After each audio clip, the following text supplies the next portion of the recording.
and sisters, being grateful is also not about invalidating our feelings or forgetting that we are in pain. But it's a constant reminder na kahit anong mangyari, God is present. And whatever situation, circumstances we are in, it's a declaration na isa lang yung hindi magbabago. God is good and His love endures forever. So brothers and sisters, let us all stand up. Fill our hearts with a grateful heart. Give thanks to the Lord, not just because of what He has done, but because of who He is. In the name of the Father, and of the Son, and of the Holy Spirit, Amen. Dear Lord, in gratitude, we come before you. Lord, thank you for each day, for our family and friends, for the people that surrounds us. Lord, thank you for all the opportunities and for those that are yet to unfold. Lord, we have so many things to be grateful for, but we are mostly grateful for you. Because without you, we have nothing left to be grateful for. Lord, we have so many blessings and miracles each day. But the biggest blessing is you. Your presence, your goodness, your love, your mercy. Lord, without you, we are nothing. Lord, sorry for all those times now we forget how good you are, how you saved and blessed our lives just because we are too focused on what is missing. Lord, only you know our hearts, our pain, our struggles. And Lord, if ever we lose joy in what we do, in our families, in our relationships, in our career, in our service. Help us to be reminded that the true joy is in your presence. Lord, help us to cultivate the attitude of gratitude. May we always recognize blessings even on our ordinary days.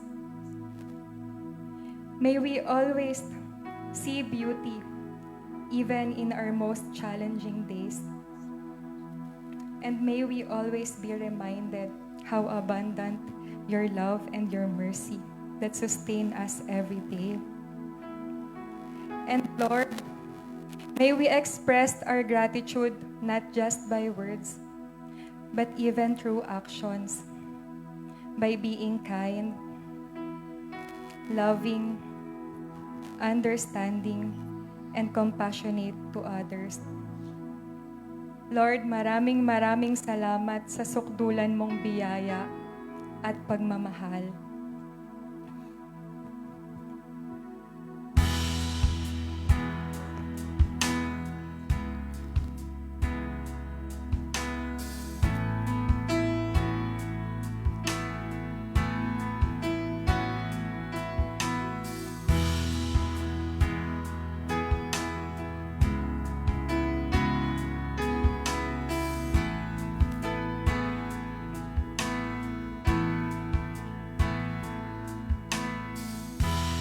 Habang hindi karapat-dapat pag-ukulan ng habag at wagas mong pagsinta,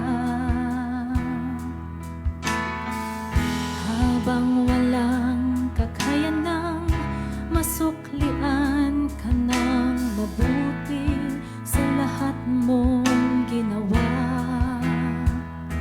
niyakap mo ako sa aking karumihan, inibig mo ako nang di kayang tumbasan, O Diyos ng katarungan at katwiran na kahit di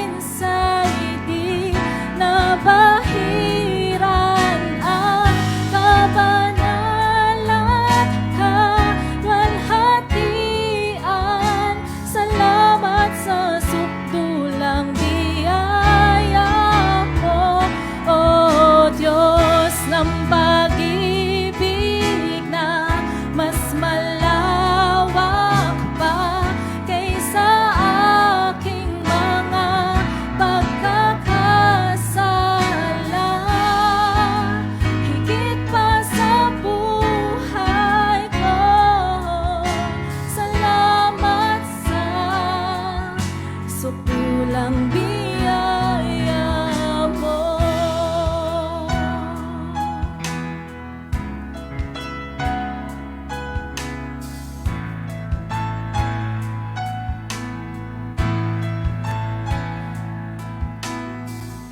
Habang hindi karapat-dapat, pagkukulan ng habag at wagas mong pagsinta.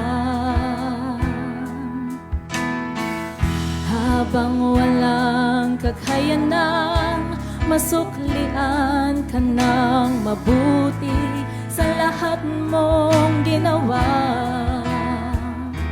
niyakap mo ako sa aking karumihan. Inibig mo ako nang di kayang tumbasan. Niyakap mo ako sa aking karumihan. Inibig mo ako nang di kayang tumbasan. Niyakap mo ako sa aking karumihan. Inibig mo ako nang di kayang tumbasan. O Diyos ng katarungan at katwiran, na kahit minsa'y di nabahiran ang kabanalan, kaluwalhatian. Salamat sa sukdulang biyaya mo, O Diyos ng pag-ibig na mas malawak pa kaysa aking mga pagkakasala. Higit pa sa buhay ko, salamat sa sukulang biyaya mo.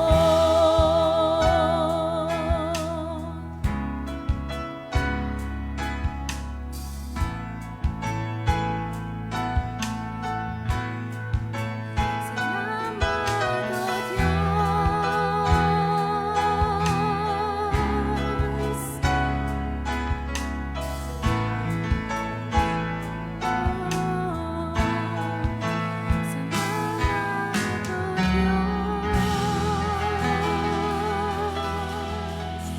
Let's give back the glory to our Lord.